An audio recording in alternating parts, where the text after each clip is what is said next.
പോകുമ്പോഴത്തേക്കും ഞാനിങ്ങനെ നിന്നത് അപ്പം എൻ്റെ കൂടെ വന്ന എൻ്റെ കൊച്ചിനെയും പറയില്ലേ എന്നാൽ അതിനെ വിട്ടു തരുമോ എന്ന് ചോദിക്കും ഉമ്മാർ. ഇല്ലയെന്ന് പറയാൻ പറ്റുമോ? പണ്ടത്തെ സ്നേഹം എന്ന് പറഞ്ഞത് ആത്മാർത്ഥമുള്ള സ്നേഹമാണ്. ഇപ്പം അവർക്ക് അവരുടെ ആവശ്യം കാണാനുള്ള സ്നേഹമാണ്. അതിനെനിക്ക് താല്പര്യമില്ല. ഞാനെപ്പോഴും ആഗ്രഹിക്കുന്നു എൻ്റെ കൂടെ താമസിക്കാൻ ഇഷ്ടമുള്ള ഒരാൾ വന്നോട്ടെ, ഞാൻ സ്വീകരിക്കാൻ തയ്യാറാണ്. അന്നത്തെ കാലത്ത് ഇത് ഈ ട്രാൻസ്ജെൻഡറോ ഒന്നും ഇല്ലാത്ത കാലത്ത് എനിക്ക് 20 വയസ്സും ആ ചെക്കന് 15 വയസ്സുള്ളപ്പം അവനെന്നെ താലി കെട്ടി അവൻ്റെ വീട്ടിൽ കൊണ്ട് താമസിച്ച 10 വർഷം. ഞാൻ ഇതിന് മുമ്പും പറഞ്ഞിട്ടുള്ളത് നമ്മുടെ ജീവൻ പോണ ഓപ്പറേഷൻ. അത് ആസ്പത്രിയിൽ ഒന്നുമല്ല, മരയിപ്പിക്കുകയോ കുത്തിവയ്ക്കുകയോ ഒന്നും ചെയ്യില്ല. പച്ചനെ മുറിക്കുന്നതാണ് അവിടുത്തെ ഓപ്പറേഷൻ. എന്നുണ്ടെങ്കിൽ ഇവർ താമസിക്കണതിൻ്റെ അപ്പുറത്ത് വലിയൊരു കുഴി എടുത്തിടും. ജീവനോടെ ഉണ്ടെങ്കിൽ കിട്ടും, ഇല്ലെങ്കിൽ അവർ ആ കുഴിയിലിട്ട് മൂടിക്കളയും. ഒരാളെൻ്റെ ശരീരത്തിൽ തൊടണം എനിക്കിഷ്ടമല്ല. ഞാൻ നേരത്തെ പറഞ്ഞല്ലോ, എൻ്റെ അമ്മാവൻ്റെ മോൻ എന്നോട് ആവശ്യപ്പെട്ടിട്ട് ഞാൻ പറഞ്ഞു പറ്റില്ല എന്ന് പറഞ്ഞു ഇറങ്ങിയത്. ഞാൻ എൻ്റെ 10 വയസ്സിൽ ഞാൻ ഇതായതാണ്. അന്ന് മുതലും ഞാൻ സെക്സിനോടല്ല ഞാൻ താല്പര്യം കാണിച്ചത്, ഞാൻ കലയോടാണ് താല്പര്യം കാണിച്ചത്. നമ്മൾ അന്വേഷിക്കണം. ഈ 10-20 വയസ്സായ കുട്ടികൾ ഇപ്പം അവർ ഇതിന് വേണ്ടിയിട്ടാണ്, സർജറിക്ക് വേണ്ടിയിട്ടാണല്ലോ റോട്ടിൽ നിന്ന് കാശുണ്ടാക്കിയെന്ന് പറയുന്നു. ഈ 10-20 വയസ്സായ കുട്ടികൾ ഈ സർജറി കഴിഞ്ഞിട്ട് ഇതിന് നിൽക്കുന്നത് ഇപ്പം അവരുടെ വീട്ടുകാർക്ക് നാണക്കേടില്ലേ? ഇങ്ങനെ പോകരുത്, ഇങ്ങനെ ഇതുപോലെ ചെയ്യരുത്, ഇങ്ങനെ പുട്ടിയടിച്ച് പോകരുത്, അതുപോലെ ഇതുപോലത്തെ കോസ്റ്റ്യൂം ഇടരുത്, ഇതുപോലത്തെ കമ്മലും മാലയൊന്നും വെക്കും. നമ്മൾ സാധാരണ ഒരു സ്ത്രീകൾ എങ്ങനെ പോകുന്നു അതേ രീതിയിൽ പോകണമെന്ന് പറഞ്ഞേ പിന്നെയാണ് ഞാൻ ഈ കോസ്റ്റ്യൂം മാറ്റിയതും മേക്കപ്പ് മാറ്റിയതും എവിടെയെങ്കിലും പോകുമ്പോൾ ഈ ഒറിജിനലായിട്ട് പോകണത്. അപ്പോൾ അവർ നമുക്കൊരു ഉള്ളത് ശാന്തി ചേച്ചിയാണ്. നമസ്കാരം. നമസ്കാരം. ഞാൻ ചേച്ചിയുടെ അടുത്തേക്ക് വരാനുള്ളൊരു കാരണം, ചേച്ചിയുടെ ഒരു ഇൻ്റർവ്യൂവിലടക്കം ഞാൻ കേട്ടിട്ടുള്ളത് ആദ്യമായി കൊച്ചിയിൽ ഉണ്ടായിരുന്ന ട്രാൻസ്ജെൻഡർ എന്ന് പറയുന്നത് ചേച്ചിയാണെന്നുള്ളതാണ്. അന്ന് ചേച്ചി കൊച്ചിയിലേക്ക് വരുമ്പോഴുള്ള ഒരവസ്ഥയും ഇപ്പോഴത്തെ ഒരവസ്ഥയും തമ്മിൽ എന്താണ് വ്യത്യാസം തോന്നുന്നത്? കാരണം അന്നും ഇതുപോലെ തന്നെ ഇപ്പം നമ്മളിപ്പം രാത്രികാലങ്ങളിലൊക്കെ പോകുമ്പം കൊച്ചിയിലെ വിവിധ ഭാഗങ്ങളിൽ ഇങ്ങനെ ട്രാൻസ്ജെൻഡറുകൾ രാത്രികളിൽ നിൽക്കുന്നത് കാണാറുണ്ട്. ആ സമയങ്ങളിലൊക്കെ ഇങ്ങനെ ഉണ്ടായിരുന്നോ? ഇല്ല, ആ സമയങ്ങൾ ആരും ഉണ്ടായില്ല. അന്ന് ഞാൻ ഇറങ്ങുന്ന കാലത്ത് ഒരു മനുഷ്യൻ റോട്ടിൽ നിൽക്കാറില്ല. ഞാൻ ഇറങ്ങിയപ്പോൾ തന്നെ ഞാൻ ഇറങ്ങിയത് എറണാകുളത്ത് ഇറങ്ങിയെന്ന് പറഞ്ഞാൽ ഞാൻ ആദ്യമേ പറഞ്ഞിട്ടുള്ള കാര്യമാണ്, ഞാൻ കലാരംഗത്താണ് ഞാൻ ഇറങ്ങുന്നത്. അത് കാരണം എനിക്ക് മറ്റുള്ള രീതിയിൽ പോകേണ്ടി വന്നിട്ടില്ല. അത് തന്നെയാണ് ഞാനിവിടെ പരിപാടിയെല്ലാം കഴിഞ്ഞ് വന്നു കഴിഞ്ഞപ്പോഴത്തേക്കാണ് ഞങ്ങളുടെ ഒരു സംഘടന ഇവിടെ ഉണ്ടായത്, പേച്ചാൽ എന്ന് പറഞ്ഞൊരു സംഘടന ഉണ്ടായത്. ആ സംഘടനയിൽ അന്നത്തെ കാലത്ത് ഒരൊറ്റ ആൾക്കും സാരി ഉടുത്ത് വരാൻ മടിയായിരുന്നു, ആരും വരില്ലായിരുന്നു. ഞാൻ എൻ്റെ വീട്ടിൽ നിന്ന് തന്നെ സാരി ഉടുത്തിട്ടാണ് അവരെ സംഘടനയിൽ പോയതും പരിപാടിയിൽ പങ്കെടുത്തതും അവർ വീഡിയോയ്ക്ക് പങ്കെടുത്തതും പത്രങ്ങളിൽ പോസ്റ്റ് ചെയ്തൊക്കെ ഞാനുമാണ്. ഇന്നിപ്പോൾ എല്ലാവരും അവകാശം പറയുന്നുണ്ട് ഞാനാണ് ആദ്യം ഉണ്ടായി. എന്നിട്ട് അന്നൊന്നും ഇവർ രംഗത്ത് വന്നില്ല. അന്ന് ഇവരോട് ചോദിക്കുന്ന സമയത്ത് ഇവർ പറയണേ ഞങ്ങളുടെ വീട്ടുകാരറിയും, ഞങ്ങൾ നാട്ടുകാരറിയും, ഞങ്ങളെ വീട്ടിൽ കയറ്റില്ല എന്ന് പറഞ്ഞ ആൾക്കാർ ഇപ്പം എന്താ ചെയ്യുന്നത്? അന്ന് ഞങ്ങൾ ഇതിന് വേണ്ടിയിട്ടല്ല ഞാനിത് ഇറങ്ങിയത്. ഞാൻ എൻ്റെ 10 വയസ്സിൽ ഞാൻ ഇതായതാണ്. അന്ന് മുതലും ഞാൻ സെക്സിനോടല്ല ഞാൻ താല്പര്യം കാണിച്ചത്, ഞാൻ കലയോടാണ് താല്പര്യം കാണിച്ചത്. കലയായിരുന്നു എൻ്റെ ജീവിതം. അന്ന് ഇതില്ല. അന്ന് എന്ന് വെച്ചാൽ കലാരംഗത്തും എല്ലാം ഉള്ളത് ഇതൊക്കെ ഉണ്ട്, പക്ഷെ ഇങ്ങനെ പരസ്യമായിട്ടുള്ള ഞാൻ ആദ്യമായിട്ട് കാണുന്നതാണ്. ഇതിനെ ചേച്ചി എതിർക്കുന്നുണ്ടോ? ഞാൻ അതിനെ എതിർക്കുന്നത് പറഞ്ഞാൽ ഞാനതിന് പറയുന്നത് എന്താണെന്ന് വെച്ചാൽ ഇവർ പറയുന്നത് എന്താണെന്ന് എനിക്കൊന്നും മനസ്സിലാകുന്നില്ല. ഇവർക്ക് ജോലി കിട്ടുന്നില്ല, ഇവരെ വീട്ടിൽ നിന്ന് ഇറക്കി വിട്ടു, ഇതൊക്കെ എന്തു കാരണം ഇവർ പറയണത്? അതായത് ഇപ്പൊ നമ്മൾ ചിലരോടൊക്കെ സംസാരിക്കുമ്പോൾ അവർ പറയുന്നത് ഇങ്ങനെ നിൽക്കേണ്ടി വരുന്നത്, അതായത് രാത്രികളിലൊക്കെ നിൽക്കേണ്ടി വരുന്നത് അവർക്കൊരു ജോലി ലഭിക്കാത്തത് കൊണ്ടും അവരുടെ സർജറിക്ക് ആവശ്യമായ പണം കണ്ടെത്താനും വേണ്ടിയിട്ടൊന്നൊക്കെയാണ് ചിലർ ഇതിൽ പറയുന്നത്. അത് ഞാൻ പറയണു, അത് ശരിയായിരിക്കാം. എന്ന് വെച്ചിട്ടുണ്ടെങ്കിൽ നമ്മൾ എന്ത് ചെയ്യണം, ഒരു ജോലി കണ്ടെത്താൻ ആരും ഒരു ജോലി തരത്തില്ല. നമ്മൾ അന്വേഷിക്കണം. ഈ 10-20 വയസ്സായ കുട്ടികൾ ഇപ്പം അവർ ഇതിന് വേണ്ടിയിട്ടാണ്, സർജറിക്ക് വേണ്ടിയിട്ടാണല്ലോ റോട്ടിൽ നിന്ന് കാശുണ്ടാക്കിയെന്ന് പറയുന്നു. ഈ 10-20 വയസ്സായ കുട്ടികൾ ഈ സർജറി കഴിഞ്ഞിട്ട് ഇതിന് നിൽക്കുന്നത് ഇപ്പം അവരുടെ വീട്ടുകാർക്ക് നാണക്കേടില്ലേ? അന്ന് കാലത്ത് ഇവരോടൊന്ന് ഡ്രസ്സ് ചെയ്തൊന്ന് വരാൻ പറഞ്ഞപ്പോൾ വരാൻ പറ്റാത്ത ആൾക്കാർ ഇപ്പം അവർ സർജറി കഴിഞ്ഞിട്ട് ഇവർ ഈ റോട്ടിൽ നിൽക്കണതിന് ഇപ്പം അവരുടെ വീട്ടുകാരൊന്നും പറയുന്നില്ല.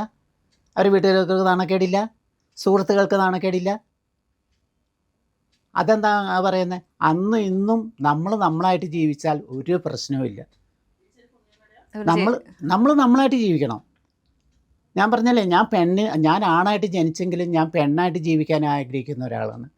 എൻ്റെ മനസ്സ് പോലെയാണ് ഞാൻ ജീവിക്കുന്നത്. അതിന് നാട്ടുകാരിതല്ല. ഞാൻ എന്താണെന്ന് ഞാനാണ് തീരുമാനിക്കുന്നത്, അല്ലേ? ആ, പിന്നെ ഇവർ പറയുന്നു ജോലി കിട്ടുന്നില്ല. നമ്മൾ എന്തുകൊണ്ട് ജോലി കിട്ടുന്നില്ല? എന്തുകൊണ്ട് ഇവർ സർജറി ചെയ്യാൻ കാശില്ലാത്തതുകൊണ്ടാണ് ഇവർ സെക്സ് വർക്കർ എന്ന് പറയണു. ഇവർക്ക് എന്താണെന്ന് വെച്ചാൽ ലാവിഷമായിട്ട് ജീവിക്കണം, ആഡംബരമായിട്ട് ജീവിക്കാനാണ് ഇവർ ഈ പറയുന്നതൊക്കെ. അതിനൊന്നും ഞാൻ ചോദിക്കുന്നില്ല. എന്നാന്ന് വെച്ചാൽ ഞാൻ അതിനെയൊക്കെ എതിർക്കുന്ന ആളാണ്. നമ്മൾ നിസ്സാരമായിട്ട് എന്തെങ്കിലും ഒരു ജോലി, ഇവർ സെക്സ് ചെയ്യേണ്ടെന്നല്ല ഞാൻ പറയുന്നത്. അവർ ചെയ്തോട്ടെ, മനുഷ്യന്മാരുടെ ഒരു ഇതാണ് ശരീരത്തിലുള്ള സെക്സ്, അതവർ ചെയ്യട്ടെ. മറ്റുള്ളവർക്ക് ദ്രോഹമായിട്ടാകരുത്. പോകുന്നവരെ പിടിച്ചു നിർത്തുക, പിന്നെ അവരുടെ കയ്യിലുള്ള പോക്കറ്റിൽ നിന്നുള്ള പൈസ എടുക്കുക, മാല പൊട്ടിക്കുക, അങ്ങനെ എന്തെല്ലാം കേസുകൾ ഇവിടെ ഉണ്ടാക്കി. പിന്നെ ഞാൻ പറഞ്ഞു, ഇവർ സർജറി ചെയ്ത് പെണ്ണായി, ശരിയാണ്, ഇവർ സർജറി ചെയ്ത് പെണ്ണായിട്ട് പിന്നെ ഇവർ എന്തിനാ ആത്മഹത്യ ചെയ്യുന്നു? നമ്മുടെ എറണാകുളത്ത് എത്ര പേര് ഇപ്പോൾ ആത്മഹത്യ ചെയ്തു? ഈ 20 ലക്ഷം 10 ലക്ഷം 5 ലക്ഷം 6 ലക്ഷം ഒക്കെ കൊടുത്ത് ഇവരതെല്ലാം ചെയ്ത് കഴിഞ്ഞിട്ട് പിന്നെ എന്തുകൊണ്ട് ഇവർ ആത്മഹത്യ ചെയ്യുന്നു? അതിനെന്താ ഇവർ മറുപടി പറയാത്തെ? ഞാൻ എത്ര വീഡിയോ ചെയ്തിട്ട് ഇവരൊന്നും ഒരാളും അതിന് മറുപടി പറഞ്ഞിട്ടില്ലല്ലോ. എന്താ മറുപടി പറയാത്തെ? അതിന് മറുപടി പറയട്ടെ അവർ. അതുപോലെ ചേച്ചി പറഞ്ഞൊരു കാര്യമുണ്ട്, ചേച്ചി ഇതുവരെയും അങ്ങനെ സെക്സ് വർക്ക് ഞാൻ സെക്സ് വർക്കിന് ഇതുവരെയായിട്ട് നിന്നിട്ടില്ല. റോട്ടിൽ നിൽക്കുകയില്ല. എന്നാന്ന് വെച്ചാൽ ഞാൻ കുടുംബമായിട്ട് ജീവിക്കുന്നതാണ്. എൻ്റെ വീട്ടിൽ ഇപ്പോഴും എല്ലാവരും മരണപ്പെട്ടത്. 2 ചേട്ടന്മാരുണ്ടായിരുന്നു, അനിയനുണ്ടായിരുന്നു, ചേച്ചിയുണ്ട്. ചേച്ചി ഇപ്പോഴും ജീവനോടെ ഉണ്ട്. അവരൊക്കെ അവരുടെ മക്കളും അവരുടെ മക്കളുടെ കൂടെയൊക്കെയാണ് ഞാൻ യാത്ര ചെയ്യുന്നത്. എൻ്റെ ചേച്ചിക്ക് പെൺകുട്ടികളാണ്. ഞാൻ ഇങ്ങനെ റോട്ടിലിറങ്ങി നിന്ന് കഴിഞ്ഞിട്ടുണ്ടെങ്കിൽ എന്നെ ഉപയോഗിച്ചിട്ടുള്ള ഒരാളും ഈ പിള്ളേരുമായിട്ട് പോകുമ്പോഴത്തേക്കും ഞാനിങ്ങനെ നിന്നത്, അപ്പം എൻ്റെ കൂടെ വന്ന എൻ്റെ കൊച്ചിനെയും പറയില്ലേ, എന്നാൽ അതിനെ വിട്ടു തരുമോ എന്ന് ചോദിക്കുമാർ. ഇല്ലയെന്ന് പറയാൻ പറ്റുമോ? നമ്മൾ അന്തസ്സായിട്ട് ജീവിച്ചാൽ നമുക്ക് അന്തസ്സായിട്ട് ജീവിക്കാം. എൻ്റെ ഫ്രണ്ട്സുകൾ ഇഷ്ടം പോലെ ഫീമെയിൽ ചെയ്യുന്ന ആൾക്കാരുണ്ട്, ഡാൻസ് പരിപാടിക്ക് പോകുന്ന ആളുണ്ട്. അവരൊക്കെ ഇപ്പോഴും ആ പരിപാടി 10, 60, 10, 70 വയസ്സായിട്ട് ഇപ്പോഴും അവർ ആ കലാരംഗത്ത് നിന്ന് ജീവിക്കുകയാണ്. അവരൊന്നും ഇതായിട്ടല്ല ജീവിക്കുന്നത്. നമുക്ക് പറ്റിയത് നമ്മൾ ജോലി ഒന്നാമത്തെ കാര്യം ജോലി കൊടുക്കില്ല എന്ന് പറയണത് ഒരു ഇതിൽ ചെന്ന് കഴിഞ്ഞ് ഞാൻ ജോലി ചെയ്യുന്നിടത്ത് 2-3 ആൾക്കാർ കൊണ്ട് നിർത്തി. അവിടെ കൊണ്ട് നിർത്തി കഴിഞ്ഞപ്പോൾ അവർ അവിടെ പ്രേമമായി, ഓട്ടായി, ചാട്ടായി, അതായി കഴിഞ്ഞപ്പോഴത്തേ മുതലാളി നേരിട്ട് എന്നോട് സംസാരിച്ചു, ഇനി നമുക്ക് ഇങ്ങനത്തെ ആൾക്കാർ വേണ്ടാന്ന് പറഞ്ഞു. എന്നിട്ട് എന്നെ അവിടെ നിന്ന് ഇറക്കി വിട്ടിട്ടില്ല. ഞാനിപ്പോൾ അവിടെ ജോലി ചെയ്യുന്ന 14 വർഷമായി ഞാനവിടെ ജോലി ചെയ്യുന്നത്. എന്നോട് ഇന്ന് വരെയായിട്ടൊരു മറ്റുള്ള രീതിയിൽ അവർ സംസാരിച്ചിട്ടില്ല. എന്നെ അവരെല്ലാവരും MD വരെ എന്നെ ചേച്ചിന്നാണ് വിളിക്കുന്നത്. ഞാനിതൊന്നും ചെയ്യാത്ത ഒരാളാണ്. എന്നിട്ട് അപ്പോൾ അവർ നമ്മളെ എന്തുകൊണ്ട് ബഹുമാനിക്കുന്നത്? അവിടുത്തെ സാർമാരെല്ലാവരും എന്നെ അങ്ങനെ വിളിക്കേണ്ട കാര്യമൊന്നും അവർക്കില്ല. നമ്മളവിടെ പാത്രം കഴുകാനുള്ളതെന്ന് എടാന്നോ എടിയെന്നോ ഒക്കെ അവർക്ക് വിളിക്കാം. പക്ഷെ അവരെല്ലാവരും നല്ല മാന്യമായിട്ടാണ് എന്നോട് പെരുമാറുന്നത്. അത് നമ്മൾ നിൽക്കണം, അതുപോലെ ആയതുകൊണ്ടല്ലേ അവരത് പെരുമാറുന്നത്. അപ്പം ഇവർ നോക്കണം. ഇവരിപ്പോൾ എന്ന് പറഞ്ഞാൽ ജീവിക്കാൻ വേണ്ടിയിട്ടാന്ന് പറഞ്ഞാൽ ശരി ഞാൻ സമ്മതിക്കും, ജീവിക്കാൻ വേണ്ടി നമ്മളെന്തെങ്കിലും ഒരു തൊഴിൽ കണ്ടുപിടിക്കണം. നമ്മളതിന് മുതിർന്നിറങ്ങണം. നമ്മൾ മുതിർന്നിറങ്ങാമെന്ന് വെച്ചാൽ നമ്മുടെ ഇതിൽ ഈ ഗ്രൂപ്പിലുള്ള നമ്മുടെ ഈ സംഘടനയുള്ള ആൾക്കാർ മുകളിലിരിക്കുന്ന ആൾക്കാർ തന്നെ ഇതാണ് ചെയ്യുന്നത്. പിന്നെ മന്ന പിള്ളേർ നിൽക്കുമോ? അതുപോലെ ആളുകൾ ഇപ്പോൾ വ്യാപകമായിട്ട് സോഷ്യൽ മീഡിയയിൽ അടക്കം ചേച്ചി കാണുന്നുണ്ടാവും, വ്യാപകമായി വിമർശിക്കുന്ന ഒന്നാണ് ഈ ട്രെയിനുകളിൽ കയറി കഴിയുമ്പം കൈമുട്ടി വന്നിട്ട് ഭയങ്കരമായിട്ട് പിടിച്ചു വാങ്ങിക്കുന്നു പൈസ എന്ന് പറഞ്ഞിട്ട്. പലപ്പോഴും ആളുകൾ അതിനെക്കുറിച്ച് ഇങ്ങനെ വിമർശിച്ച് പറയുന്നുണ്ട്, യാത്ര ചെയ്യാൻ പേടിയാകുന്നു ട്രെയിനുകളിൽ ആ അവസ്ഥയിൽ എന്നൊക്കെ. നമ്മുടെ ഈ എറണാകുളത്തു നിന്നുള്ള ഇതിൽ ഇവിടെയുള്ള ആൾക്കാർ അങ്ങനെ ആരും ട്രെയിനിൽ പോകുന്നില്ല. എന്നാന്ന് വെച്ചാൽ ഇവിടുന്ന് വന്ന ഞങ്ങളുടെ പുറം രാജ്യത്ത് വന്ന ഹിന്ദിക്കാരാണ് ഈ ട്രെയിനിൽ പോയിട്ട് ഈ പ്രശ്നമൊക്കെ ഉണ്ടാക്കുന്നത്. അത് അവിടെ നിന്ന് വന്ന ആണുങ്ങളാണ്, ട്രെയിനല്ല. ശരിക്കും ഒറിജിനൽ ആണുങ്ങൾ വന്നിട്ട് ഇവിടെ വന്നിട്ട് മീശയും അടിച്ചത് അടിയും പിടിച്ചത് സാരി ഉടുത്തിട്ട് കയറിയൊരു ട്രെയിനിൽ കിടന്നിട്ട് ഈ ബഹളമൊക്കെ ഉണ്ടാക്കുന്ന അവരാണ്. ഇതിൽ ചില ട്രാൻസ്ഫോമിന് ഞാൻ ഇന്റർവ്യൂ ചെയ്തപ്പോൾ അവർ പറഞ്ഞിട്ടുണ്ട്, നമ്മളല്ല ശരിക്കും പറഞ്ഞാല് ആണുങ്ങള് ഇതുപോലെ വന്നിട്ട് അവിടെ നിൽക്കുന്നുണ്ട്, എന്നിട്ട് ട്രാൻസ് ആണെന്ന് ആളുകൾ തെറ്റിദ്ധരിക്കുന്നു. നാളെ ഇതിനെ കണ്ടുള്ള നാളെ ഇവിടെ ഞാൻ ജോലി ചെയ്യണതിൻ്റെ അടുത്ത് ഒരുത്തം വന്ന് നിൽക്കുന്നുണ്ടായിരുന്നു, മീശയും താടിയൊക്കെ വെച്ചിട്ട്. മീശയും താടിയൊക്കെ ഉണ്ട് അവന്. മാസ്ക് മാസ്ക് ഇട്ടിട്ട് അവനവിടെ നിന്നിട്ട് അവൻ്റെ കാര്യങ്ങളെല്ലാം കഴിഞ്ഞ് ആ കടയുടെ പുറകെ പോയിട്ട് അവൻ വീട്ടിലേക്ക് പോകുമ്പോൾ പാൻറ് ഷർട്ട് ഇട്ടുകൊണ്ട് പോകണം. അതുവരെ സാരി ഉടുത്തുകൊണ്ട് മാസ്കും വെച്ചിട്ടാണ് നിൽക്കുന്നത്. അപ്പോൾ അതൊക്കെ ഇവിടെയുള്ള ആൾക്കാർ എന്താ ഈ നമ്മുടെ ഈ സംഘടന എന്ന് പറഞ്ഞാൽ നമ്മുടെ ഈ എറണാകുളത്തുള്ള സംഘടന എന്ന് പറഞ്ഞാൽ ഒരു കാര്യമില്ലാത്ത സംഘടനയാണ്. ഈ സംഘടനയുടെ നേതാവായിരിക്കുന്ന ആൾ ഈ പണിക്കാണ് പോകുന്നത്. പിന്നെ ആ സംഘടന ചെന്ന പിള്ളേർ പിന്നെ എന്ത് ചെയ്യും? നമ്മൾ നമ്മുടെ വീട്ടിലെ കാരണന്മാർ കാണിക്കണം കണ്ടിട്ടല്ലേ മക്കൾ പഠിക്കേണ്ടത് എന്ന് പറഞ്ഞാൽ ഈ ഇതിൽ നിൽക്കുന്ന അവർ കാണിച്ചു കൊടുക്കണ്ടേ പിള്ളേർ അങ്ങനെ ചെയ്യരുത്, നിങ്ങൾ എന്തെങ്കിലും ജോലി ചെയ്ത് ജീവിക്കണമെന്ന് അവർ പറഞ്ഞു കൊടുക്കണം. ഇത് അവർ നിൽക്കുന്ന ഇതിനാണ്. പിന്നെ വന്ന പിള്ളേരോട് പറയാം ഞാൻ നിൽക്കാം, നിങ്ങൾക്ക് നിൽക്കാൻ പാടില്ല എന്ന് പറഞ്ഞാൽ അവർ നിൽക്കാതിരിക്കുമോ? അവർ നിൽക്കും. ഇപ്പോൾ ഇവർ പറയണ ജോലി കിട്ടുന്നത് ഞാൻ പറയണത് ഈ ഇവർ വന്ന് ഇവിടെ താമസിക്കുന്ന എല്ലാവരും വന്നു 25,000 രൂപ 30,000 രൂപ 40,000 രൂപ ഒരു മാസം വാടക കൊടുക്കണം ഇവർ താമസിക്കുന്നത്. ഇവരെവിടെ നിന്നുണ്ടാവും എന്ന് ഓർത്തിട്ടാണ് ഇവർ ഇത്ര. ഞാൻ ഈ താമസിക്കുന്ന വീടിന് 5 രൂപ കൊടുക്കാൻ പറ്റുന്ന പാടെ എനിക്കറിയാവുള്ളൂ. ഇതിന് എന്തെങ്കിലും സൗകര്യമുണ്ടോ? പക്ഷേ നമുക്ക് അന്തി ഉറങ്ങാനൊരു സ്ഥലം വേണം. അതുകൊണ്ടാണ് 5 രൂപയാണെങ്കിൽ കൊടുത്ത് ഞാൻ ഇവിടെ ഇരിക്കുന്നത്. ഒരു സൗകര്യമില്ല. ഇവിടെ മഴക്കാലമായാൽ ഞാനിവിടെ കരിഞ്ഞാശ്ശേരി പള്ളിയിൽ പോയിട്ടാണ് ബാത്റൂമിൽ പോണത്. അത്രയ്ക്കും സൗകര്യമില്ലാത്തടത്താണ് ഞാൻ താമസിക്കുന്നത്. മഴക്കാലമായി എനിക്ക് പോകണമെങ്കിൽ അവിടെ ആ പള്ളിയിൽ പോയാലേ ബാത്റൂമിൽ പോകാൻ പറ്റുള്ളൂ. ഇവിടുത്തെ ബാത്റൂമിൽ വെള്ളം കയറും. ഇവരങ്ങനെയാണോ? ഞാനിപ്പം ലീവാണുള്ള ദിവസമാണ് ഞാൻ വീട്ടിൽ അരി വെച്ചിട്ട് ഞാൻ ഇത് കുടിക്കുന്നത്, കഞ്ഞി വെച്ച് കുടിച്ചിട്ട് ഞാൻ കിടക്കുന്നത്. ഞാൻ അങ്ങോട്ട് പോകാറില്ല, ഭക്ഷണം കഴിക്കാൻ പോകാറില്ല. ഇവരങ്ങനെയല്ല. ഫോണെടുത്ത് കുത്തുക, കറക്കുക, പാർസൽ വരുത്തുക, കഴിക്കുക, കിടന്നുറങ്ങുക, സുഖമായിട്ട് നേരം വെളുത്താൽ 5 ആവുന്നേരം കിടന്നുറങ്ങുക, 5 മണി 6 മണിയാകുമ്പോൾ എണീക്കുക, മേക്കപ്പ് ഇടുക, റോട്ടിൽ പോയി നിൽക്കുക. അതുമാത്രം പോരാ. നമുക്ക് ജീവിക്കണം, നമ്മൾ ആൾക്കാരുടെ മുമ്പിൽ മാന്യമായിട്ട് ജീവിക്കണമെന്നുണ്ടെങ്കിൽ നമ്മൾ എന്തെങ്കിലും ജോലി നമ്മൾ കണ്ടെത്തണം. ഇപ്പോൾ ഈ മന്ത്രി പറഞ്ഞിട്ട് എന്തുകൊണ്ട് ഇവർ പോയില്ല? എനിക്ക് സ്കൂളിലെ വിദ്യാഭ്യാസം, എനിക്ക് അവിടെ അടിച്ചു വാരുന്ന ജോലി ആയാലും കക്കൂസ് കഴുകുന്ന പണി കിട്ടിയാലും ഞാൻ പോകും. എനിക്ക് ന്യായമായ കാശ് കിട്ടിയാൽ എവിടെയാണെങ്കിലും ഞാൻ പണിക്ക് പോകും. ഞാൻ പണിക്ക് പോയി ജീവിക്കാനാണ് കിടക്കണം. എനിക്ക് എല്ലാ പണിയും അറിയാം. പാടത്ത് പണിക്ക് പോകും, കൊയ്യാൻ പോകും, കിടക്കാൻ പോകും, കെട്ടിടം പണിക്കാരുടെ കൂടെ പോകും, എല്ലാ പണിക്കും ഞാൻ പോകും. എനിക്ക് പണിക്ക് പോണതിൽ ഒരു മടിയില്ല. എനിക്ക് 50 വയസ്സായില്ലേ, എന്നാലും ഞാൻ ജോലി എടുത്താലേ ഈ 10-20 വയസ്സായി പിള്ളേർ എന്തുകൊണ്ട് നോക്കുന്നില്ല? ഞാനൊരു കാര്യം ചോദിക്കാം. ചേച്ചി അന്ന് ആദ്യകാലത്ത് കൊച്ചിയിലൂടെ സാരി ഉടുത്ത് ഇങ്ങനെ പോകുന്ന സമയത്ത് ചേച്ചിക്ക് നേരിടേണ്ടി വന്ന എന്തെങ്കിലും പ്രശ്നം ഉണ്ടായിട്ടുണ്ടോ? കാരണം ഒരു ഇഷ്ടം പോലെ ആദ്യമായിട്ടായിരിക്കും ചിലപ്പോൾ ആളുകൾ ഇങ്ങനെ കാണുന്നത്. അന്ന് ഞാൻ പോകുമ്പോഴത്തേക്ക് ഇതുപോലെയല്ല പോയിക്കൊണ്ടിരുന്നത്. ഞാൻ പെയിൻ്റ് അടിച്ചാൽ പോയിക്കൊണ്ടിരുന്നത്. മുഴുക്ക പുട്ടി അടിച്ച് വലിയ വലിയ കമ്മൽ, അതുപോലെ വലിയ വലിയ കോസ്റ്റ്യൂമൊക്കെ ഭയങ്കര ശരിക്കും ഒരു കലാരംഗത്ത് ഏതോ സ്റ്റേജിൽ നിന്ന് ഇറങ്ങി വരുമ്പോലെ ഞാൻ പോയിക്കൊണ്ടിരുന്നത്. അങ്ങനെ മുഖത്തൊക്കെ പൗഡറൊക്കെ അടിച്ച് വലിയ വലിയ കമ്മലും വലിയ വലിയ വില പിടിപ്പുള്ള മാലകളും കോസ്റ്റ്യൂമാണെങ്കിൽ അങ്ങനെ ഇട്ടാണ് ഞാൻ പോയിക്കൊണ്ടിരുന്നത്. അന്ന് ബസ്സിലേക്ക് കയറുമ്പോൾ ആൾക്കാർ നോക്കലും ഇതൊക്കെ ഉണ്ട്, പരിഹസിക്കാറൊക്കെ ഉണ്ട്. അന്നൊന്നും ഞാനതൊന്നും വകവെച്ചിട്ടില്ല ഇന്ന് വരെയായിട്ടും. ഞാൻ വകവയ്ക്കുകയില്ല. എന്നാന്ന് വെച്ചാൽ ആൾക്കാർ പറയണവർ പറഞ്ഞോട്ടെ. ഞാൻ എങ്ങനെ ജീവിക്കേണ്ടതെന്ന് ഞാൻ ആർക്കും ശല്യമില്ലാതെ ജീവിക്കാനാണ് ഞാൻ ആഗ്രഹിക്കുന്നത്. നിങ്ങൾക്കൊരു ബുദ്ധിമുട്ടുണ്ടായാലേ, എന്നെക്കൊണ്ടൊരു ബുദ്ധിമുട്ടുണ്ടായാലല്ലേ അവർക്ക് ഇതാ പറയാൻ പറ്റുള്ളൂ. അന്ന് അങ്ങനെ നടന്നുകൊണ്ടിരുന്നപ്പോഴത്തേക്കാണ് ഈ മെട്രോയുടെ ട്രെയിനിങ്ങിന് ഞാനും പോയതാണ്. മെട്രോയുടെ ട്രെയിനിങ്ങിന് പോയിട്ട് അവിടെ ഓരോരോ ക്ലാസ് ഉണ്ടായിരുന്നു. ക്ലാസ് ഉണ്ടായപ്പോഴാണ് അവിടുത്തെ ഒരു മേഡാണ് പറഞ്ഞത്, നമ്മൾ സ്ത്രീകളായിട്ട് ജീവിക്കുമ്പം നമ്മളിങ്ങനെ പോകരുത്, ഇങ്ങനെ ഇതുപോലെ ചെയ്യരുത്, ഇങ്ങനെ പുട്ടിയടിച്ച് പോകരുത്, അതുപോലെ ഇതുപോലത്തെ കോസ്റ്റ്യൂം ഇടരുത്, ഇതുപോലത്തെ കമ്മലും മാലയൊന്നും വെക്കും. നമ്മൾ സാധാരണ ഒരു സ്ത്രീകൾ എങ്ങനെ പോകുന്നു അതേ രീതിയിൽ പോകണമെന്ന് പറഞ്ഞത് പിന്നെയാണ് ഞാൻ ഈ കോസ്റ്റ്യൂം മാറ്റിയതും മേക്കപ്പ് മാറ്റിയതും എവിടെയെങ്കിലും പോകുമ്പോൾ ഈ ഒറിജിനലായിട്ട് പോകണതിൻ്റെത്. അപ്പം അവർ നമുക്കൊരു അറിവ് പറഞ്ഞു തന്നില്ലേ. അപ്പം അതുകൊണ്ടാണ്. അല്ലെങ്കിൽ ഞാൻ മുഖത്തൊക്കെ പുട്ടിയടിച്ചിട്ടേ പോകാറുള്ളൂ. അന്നൊക്കെ കുറേ പ്രണയാഭ്യർത്ഥനയൊക്കെ ഇഷ്ടം പോലെ വന്നിട്ട്, ഇഷ്ടം പോലെ. ഞാൻ ഇവിടെ ഈ ചന്ദ്രൂർ എന്ന് പറഞ്ഞൊരു സ്ഥലത്ത് കളിക്കുന്ന സമയത്ത് അയാൾ 14 കല്യാണം കഴിച്ചൊരു മനുഷ്യനാണ്. ഒരാൾ എന്നെ കല്യാണം ആലോചിച്ച് എൻ്റെ വീട്ടിൽ വന്ന് എൻ്റെ ചേച്ചിയുടെ അടുത്ത് വന്നു കല്യാണം ആലോചിച്ചിട്ട്. ചേച്ചി പറഞ്ഞു വരട്ടെ, വന്നിട്ട് അവൻ എന്താ തീരുമാനിക്കാമെന്ന് അറിയട്ടെ, അല്ലാതെ ഞങ്ങൾക്കൊന്നും പറയാൻ പറ്റില്ല എന്ന് പറഞ്ഞു.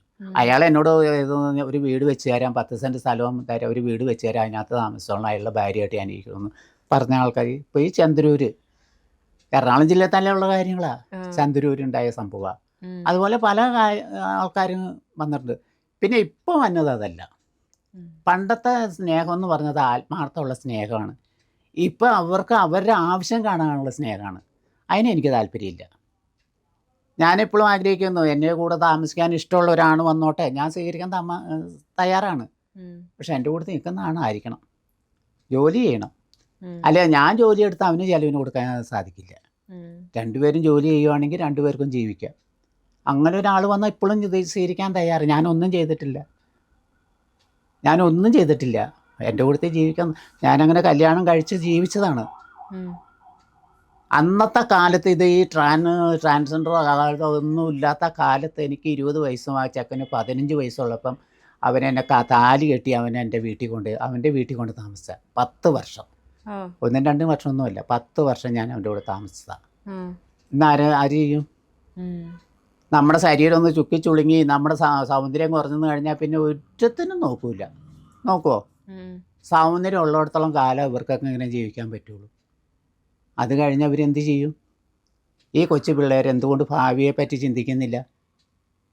ജോലി കിട്ടണില്ല എന്ന് പറഞ്ഞാൽ എല്ലാവരും തെരുവിലേക്ക് ഇറങ്ങുകയാണ് വേണ്ടത്. നമ്മളതിനെ പരിശ്രമിക്കണം. നമ്മളെല്ലാവരും കൂടി ഒത്തുകൂടി നിന്ന് കഴിഞ്ഞിട്ടൊരു ജോലി കിട്ടാനും ഒരു ബുദ്ധിമുട്ടുമില്ല. എല്ലാവരും ഒരേ മനസ്സായിട്ട് പ്രവർത്തിക്കണം അതുപോലെ അതിന് ഞാൻ തയ്യാറാണ്. ഇവരെ അങ്ങനെ ജോലിയുടെ എന്തൊരു കാര്യത്തിന് ഇവരെ വിളിച്ചാൽ ഞാൻ ചെല്ലാൻ തയ്യാറാണ്. എവിടെ ചെന്ന് പ്രശ്നം ഉണ്ടാക്കാനോ എവിടെ ചെന്ന് ചോദിക്കാനോ ഞാൻ വരാം. അതുപോലെ ചേച്ചി വീട്ടിൽ നിന്ന് ഇറങ്ങുന്നതൊരു 10 വയസ്സുള്ളപ്പോഴാണ് വീട്ടിൽ നിന്ന് ഇറങ്ങിയിട്ട് ഈ സൈക്കിള് കൂടെ ഡാൻസ് കളിക്കാൻ വേണ്ടി പോകുന്നു. ആ സമയത്ത് എനിക്ക് തോന്നുന്നു മുഴുനീള പെൺവേഷത്തിലാണ് ചേച്ചി അവിടെ.